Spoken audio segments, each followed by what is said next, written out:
In this video, we're going to see Stewie Griffin increasingly getting older on Family Guy. Starting at number 8, we've got Mixed Stroke, where Stewie leaves childhood behind and enters his teen years rather early. This episode starts with Stewie and Brian watching One Tree Hill on TV. When he sees how overly serious everyone on the show is, he tells Brian that he can become the most popular kid in high school in a week. Brian obviously wants to watch Stewie fail, so he says that if Stewie can't become the most popular high schooler in a week, he'll have to take a big ol' whip of Meg's hat. Stewie agrees to the bet and whips up a solid plan. He plans to put a wig on and sneaks into school in Meg's backpack, and somehow that plan works brilliantly. Before you know it, Stewie's already in with the cool kids, like he's sitting at the cool table at the cafeteria and everything, with the jocks and cheerleaders eating up his every word. And he doesn't even stop there. The next task on Stewie's agenda is dating the hottest girl in school, Connie, who he asks to go to anal point with her. When she says yes, Stewie's basically already won the bet, and he goes up to Brian the next day to gloat. Brian admits defeat and asks Stewie if he'll be hanging up his wig after his victory. But Stewie's somehow still not done.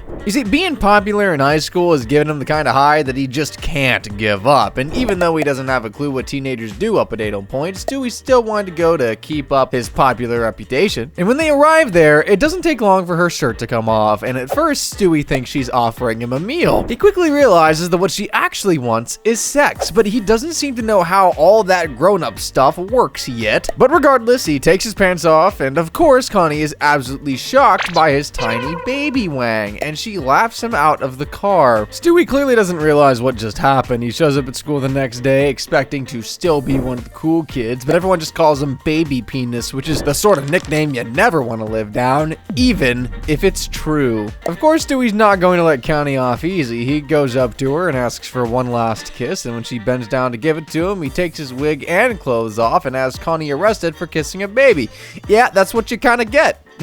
Literally. At number 7, Pale Stewie reminds us that Stewie's really just a lonely kid who needs a friend that he can spend his whole life with. While trying to take Lois out for about the millionth time, Stewie runs into Hudson, a sweet little boy who reminds Stewie of how much fun it is to be a kid. They play a game of spin in a circle, and while Stewie's initially kind of hesitant, he actually enjoys himself for a change. He even says he likes Hudson when he has to leave, which might just be the first time Stewie said that he likes anyone that isn't a dog named Brian. The next day, he's so excited to meet his new best friend that he's quite literally skipping his way to the park. Brian asks him why he'd want to be friends with the kid when he's such a genius, only for Stewie to say that Hudson's just a cool guy. It turns out that Hudson feels the same way. In fact, he likes Stewie so much that he asks to come over for a play date, leading to some adorable excitement from the little tyke. He asks Brian if Hudson can come over, and Brian agrees, although he's kind of surprised that Stewie actually agreed to play date in the first place. But here's the thing. Stewie might be a little too advanced for the innocent little Hudson. When the kid comes over to play, he suggests playing cops and robbers, pointing a pretend gun at Stewie, who decides to show Hudson the formidable arsenal hidden in his bedroom wall. Hudson is understandably confused and asks Stewie why he has so many guns, to which Stewie tells him that a lot of them are meant to help him kill his mom, which is clearly too much information for the innocent little guy.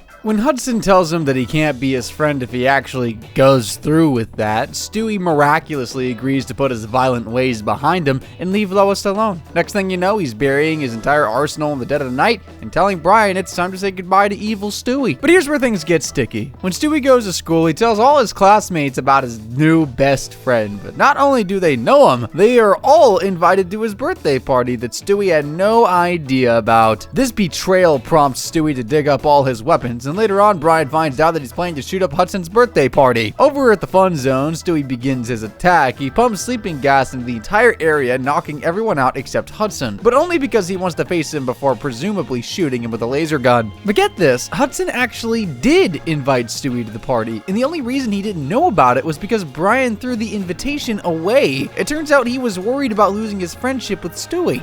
At number 6, P-Terminator is all about Stewie and Brian's rivalry getting to a destructive new level. This absolutely wild episode is an homage to the Terminator, obviously, with Stewie drawing up plans to make a killer robot that looks exactly like Peter. A P-Terminator, if you will. Why does he do this? Well, because Lois almost made him eat broccoli. which is obviously punishable by death. Now, Stewie admits that the technology to create this robot doesn't exist yet, except that a P-Terminator from the future has already traveled back in time to present-day Quahog. When the robot shows up at the Griffin residence, Stewie immediately knows that this is not the real Fat Man. He realizes that his future self probably created the machine and sent it back in time to help him kill Lois. How helpful! Except for one small hitch, the Terminator isn't there for Lois, it's there for Stewie. Just when the robot pulls out a shotgun, Brian whisks Stewie away. They hide in his bedroom and barricade the door, where Stewie theorizes that some future enemy of his stole the robot and sent it back in time to kill him as a baby. He grabs some guns from his secret vault and starts climbing down the window with the special Mario Lopez sheets just as the Terminator breaks down the door. Stewie and Brian then make a run for it on Stewie's tricycle, but the Terminator steals Joe's new electric wheelchair and follows them in hot pursuit. The two fugitives hide out in a motel, but it does not take long for the robot to catch up to them. As the Terminator points the shotgun at Stewie's face,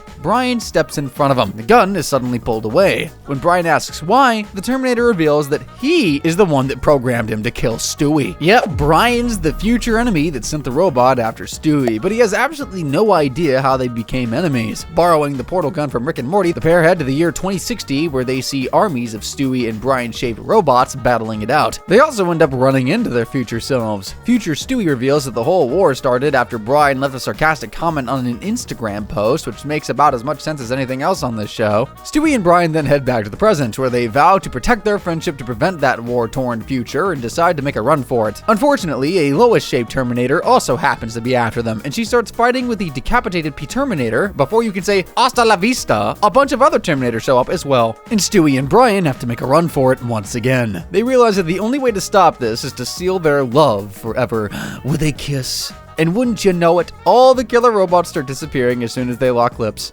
What a great show. At number 5, Stewie becomes a celebrity in The Peanut Butter Kid, and boy does he regret it. Peter and Lois aren't exactly great at managing their finances, and they realize in this episode that if they want Stewie to go to college, they need to start thinking ahead. Peter has the bright idea to use a metal detector to help find some cash, but that works about as well as you'd expect. Eventually, the Griffins head to the mall to return the troublesome tool, where they find a line of parents hoping to get their toddlers cast in a peanut butter commercial. That's when Stewie decides to make fun of the time Brian got into some expired peanut butter in the trash, and weirdly enough, his shenanigans are exactly what the ad execs are looking for. He actually ends up appearing on TV, although unfortunately the ad airs during Two Broke Girls, but a whole crowd of the Griffins' friends show up to support Stewie anyway. The commercial is pretty standard, and Stewie doesn't do much apart from acting like an idiot with peanut butter all over his face. That might sound dumb, but the next day the Griffins find out that Stewie earns $2,000 every time the commercial airs. Now, the whole point was to save for Stewie's college fund, keep in mind, but Peter and Lois decide to blow the cash on a fancy dinner instead. Their excuse is that Stewie has another audition lined up, so they assume that this is the start of a high-paying career for their youngest kid. But when they get to the audition, they find out that there's tons of competition. And this isn't like the mall. No, everyone here has experience, so Stewie's up for a real challenge this time. Unfortunately, he fails to do anything exceptional when asked, which leads Peter and Lois to getting so annoyed at him that they resort to some pretty drastic measures. That night, Brian wakes up to the sound of piano music, and when he heads down to investigate, he finds out that Peter and Lois are basically forcing Stewie to dance until he drops, even giving him cocaine to keep him awake. The crazy thing is, it actually works, with Stewie landing his second commercial gig the very next day, although he does seem to be going off the rails a bit. The sad thing is,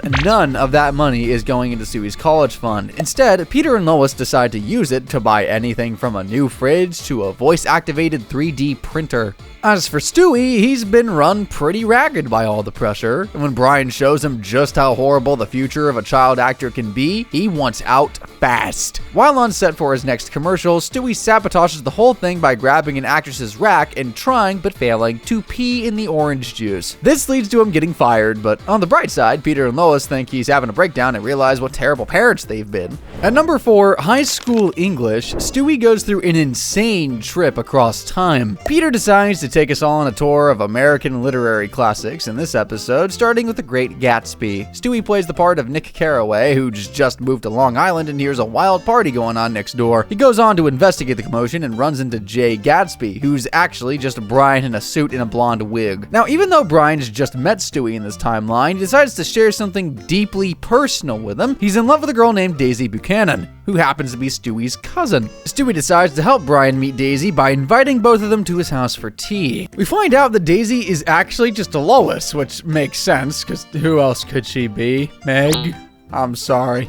When Lois and Brian meet, their old romance gets rekindled, and they set off to tour the fancy mansion he just bought next door. Something special is definitely brewing between them, but there's a problem. Lois is already married to Tom Buchanan, aka Peter, who tries to one-up Brian by showing off his own fancy mansion and then talking the whole gang to a hotel room where he buys super fancy champagne. That's where Lois ends up getting absolutely smashed and decides to drive Brian's car home. Sadly, Bonnie's standing in the middle of the road and gets run over, and Joe seems to think that it's all Brian's fault. He heads over to the mansion where he finds Brian at the pool, and bang! 3 shots straight through the poor dog, and Stewie's just left swimming in the pool with no one to congratulate him on getting his head underwater for the first time. So that's the end of Gatsby, but Peter's ready to move on to the next story, Huckleberry Finn. This time around, Peter plays the title character, while Chris plays Tom Sawyer, and Stewie, he plays Pap, Huck's abusive alcoholic father. So he's officially reached middle age already. Stewie spends his time drinking and whipping Peter every chance he gets, and things are so bad that Peter fakes his own death and runs away. A nice little role reversal there, but Peter still has one story left to tell, Of Mice and Men by John Steinbeck. Here, Stewie and Chris are a couple of hobos trying to make their way across America. Their goal? Opening a bed and breakfast in the countryside. They get jobs at Phelps Ranch, which happens to be owned by Peter, who shows some questionable judgment by gifting Chris a puppy that he promptly crushes to death. Apart from that, though, things go pretty swell for the guys. Stewie gets all dressed up to go to a local piano bar to sing on stage, but whilst he's gone, Chris accidentally snaps Meg's neck when she comes on to him. Gross on so many levels. Stewie rushes and finds Chris by a tree where he shoots him in the head to save him from getting hanged. The end.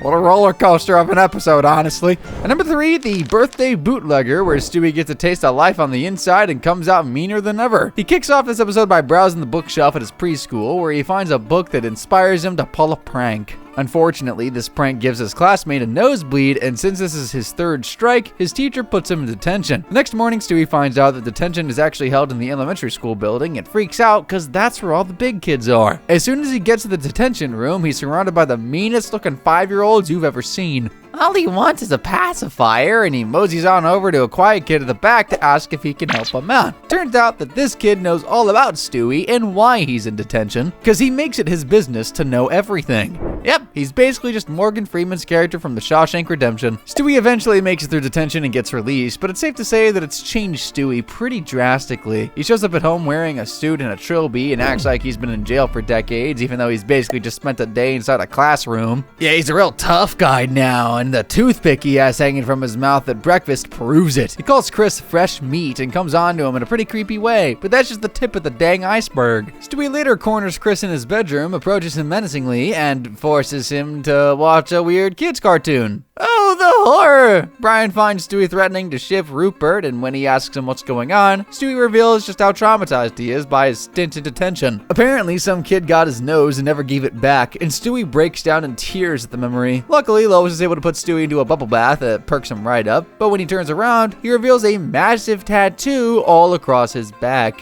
That's when it's revealed that the whole episode was just old Stewie telling his grandkids about the time he got hepatitis. Spoiler alert, he shared the tattoo needle with Ben Affleck, who happens to be one dirty son of a gun. One of his grandkids then asks him about the time he met other granddad, pretty much confirming what we already knew about Stewie's preferences. The conversation then veers into him asking if Stewie's a top or bottom, but I doubt any of us want to get into that right now. And besides, the dude refuses to answer, even when he's told that all of his kids at school are asking about it. And number 2, Rich Old Stewie gives us a glimpse of how powerful and downright cruel Stewie can get as he grows old.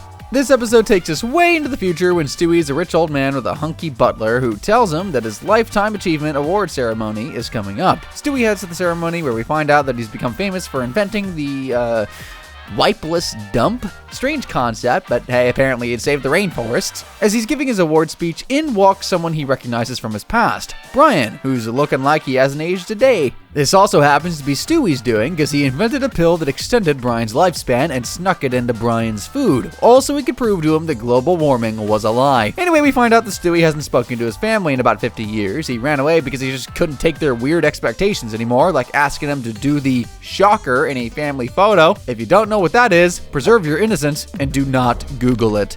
Now Brian's there to tell Stewie that Peter's on his deathbed. How the fat man's lived this long we'll never know, but Stewie's so upset that he agrees to see him. They pick Chris up on the way from the filthiest house you'll ever see, along with Meg, who spends her time testing faulty bulletproof vests. After driving through Quahog, which has become a glittering technological marvel by this point, they arrive at the Griffin home, which has clearly seen better days. Peter has also seen better days, with Stewie and everyone else finding him barely clinging to life on a hospital bed. Stewie feels some serious survivor's guilt after seeing his dad like this, and Peter asks him to take care of the family once he's gone. Stewie takes his request seriously, giving the house a sweet new coat of paint and everything, and after Peter passes away, he promises to give his family all his money. But pretty much as soon as he leaves, they all start laughing and Peter hops out of bed. Turns out that the whole thing was a ruse to get their grubby mitts on Stewie's fortune. But of course, Stewie's way too smart to be fooled so easily. He snuck into the kitchen and turned on the gas, so just as the family light their celebratory cigars, the entire house blows up and turns them into bloody bits on the street. Only Brian is left alive because Stewie's pills won't let him die, but he can still feel all of the pain. Except the whole thing turns out to be Stewie's sick fantasy. He's been staring at an old man costume for the whole episode and imagining what it would be like for him in the future. There's just no end to how twisted this kid's brain can be. And at number 1, the most interesting man in the world, Peter Griffin's quest for culture turns him into an insufferable D-bag. Lois decides to spend some time with Bonnie, which means that Peter's in charge of Stewie for the day. Sounds like a recipe for disaster, I know, but he seems to do alright at first, even taking Stewie to the park instead of plopping him in front of the TV. But it takes all but about 5 minutes for Peter to get bored out of his mind, and as it so happens, the drunken clam is right next to the park. Peter, being a man of absolutely zero self-control, ends up going to the clam and getting wasted instead of taking care of his son. By the time he realizes how long it's been, he heads back, and Stewie's nowhere to be found. Except Peter seems to think some random baby on a swing is his own child. He picks the kid up and heads off, leaving the real Stewie all alone in the park. Stewie thinks he's going to die there as an old man. Peter realizes that there has to be a mix-up when he gets home, but when he sees Lois returning, he figures he can just try to pass the baby off as Stewie. Of course, she immediately realizes what happened, but fortunately the kid's parents also picked up Stewie and brought him back for a really weird hostage swap. Lois is understandably angry at Peter and calls him an idiot to his face, which actually inspires him to travel and see the world. He wants to become a cultured man, someone worthy of Lois's affections, so when the company offers to send him on a trip to Chicago, he jumps at the opportunity. He realizes that business trips don't usually involve that much business. It's mostly just a meeting or two, followed by tons of free time. So Peter starts signing up for every business trip he can. Pretty soon, he's traveled all over the place, and he suddenly arrives back home looking and talking all fancy. This might sound cool at first, but when he replaces the TV with a bookshelf and starts getting super full of himself, his family wants nothing more than for him to get back to his former self. Lois and Brian figure that if they can send Peter to the dumbest city in America, maybe they can reverse some of the insufferable intelligence he's acquired from his trips to San Francisco and New York. What's the dumbest city in America, you ask? Why, Tucson, Arizona, of course. As soon as Peter arrives there, he gets a kick in the nuts, and it seems to do the trick. He comes back acting like his good old dumb self, even farting his way through the door just as God intended. If we missed any episodes, then let us know in the comments, and we'll make a part 2.